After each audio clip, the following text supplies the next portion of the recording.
السلام علیکم ناظرین نیا سال ملک کے لیے نئی اندیشے لے کر آ رہا ہے۔ پاکستان کے لیے ایک جملہ بچپن سے سنتے آئے ہیں کہ ملک تاریخ کے نازک دور سے گزر رہا ہے۔ ہمارے والدین نے بھی یہ جملہ سنا اور ان کے والدین نے بھی یہی بات ملک کی بنیاد رکھے جاتے وقت سنی ہوگی۔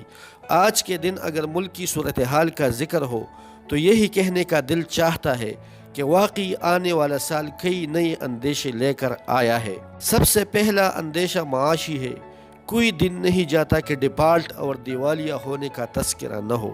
ڈالر اور فارن ایکسچینج کا نایاب ہونا اب ایک معمول ہے۔ ہر روز صنعتی اداروں کے بندش کی بات ہو رہی ہوتی ہے۔ امپورٹرز کا سامان رکنا اب عام خبر ہے۔ ایل سی کالونی میں رکاوٹوں پر کاروباری طبقے کا واویلا بھی اب کوئی خاص ہلچل پیدا نہیں کرتا۔ آئی ایم ایف کی ناراضی ہے کہ دور ہونے کو نہیں آ رہی۔ ادھر ادھر سے امداد کی بے بس خبریں ہی گردش کرتی رہتی ہے، مگر ابھی تک کوئی ٹھوس چیز سامنے نہیں آئی۔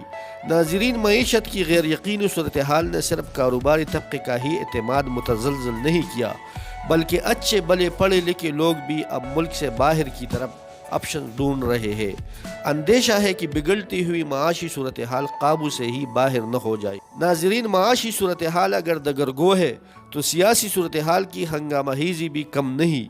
اس میں اندیشہ یہ نہیں کہ آپس میں سیاسی اختلافات بڑھیں گے یا ایک دوسرے کے خلاف انتقامی کارروائی ہوگی۔ الیکشن میں دھاندلی یا اس کا الزام بھی نئی بات نہیں۔ اصل اندیشہ تو یہ ہے کہ الیکشن وقت پر ہوتی بھی ہے کہ نہیں۔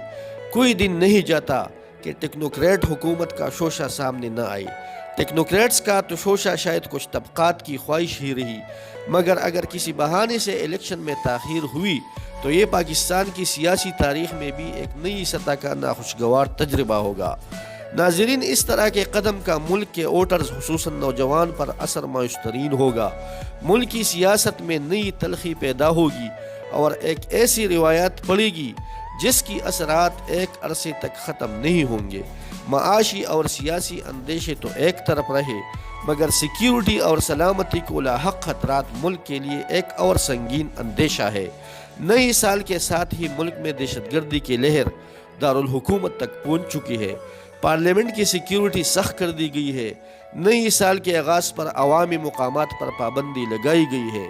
ناظرین، غیر ملکی سفارتکاروں نے دہشت گردی کے خطرات کے پیش نظر نقل و حرکت محدود کر دی ہے۔ خیبر پختونخوا میں کوئی دن نہیں جاتا کہ قانون نافذ کرنے والے اداروں پر حملوں کی خبر نہ آئے۔ بلوچستان میں بھی حالات بے دستور تشویشناک ہے۔ دہشت گردی سے نمٹنے کے لیے جس طرح کی تیاری اور ارادے کی توقع ہے وہ موجودہ حکومت بشمول صوبائی حکومتوں کی طرف سے تو نظر نہیں آ رہا۔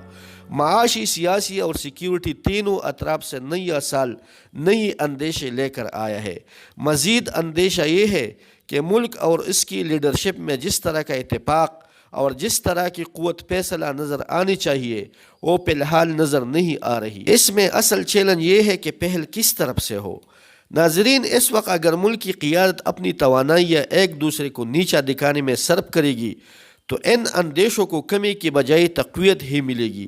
اس وقت ملک کی قیادت کی ذمہ داری ہے ملک کو درپیش چیلنج کا ادراک کرے اور یقینی بنائے کہ یہ اندیشے کبھی حقیقت نہ بنے۔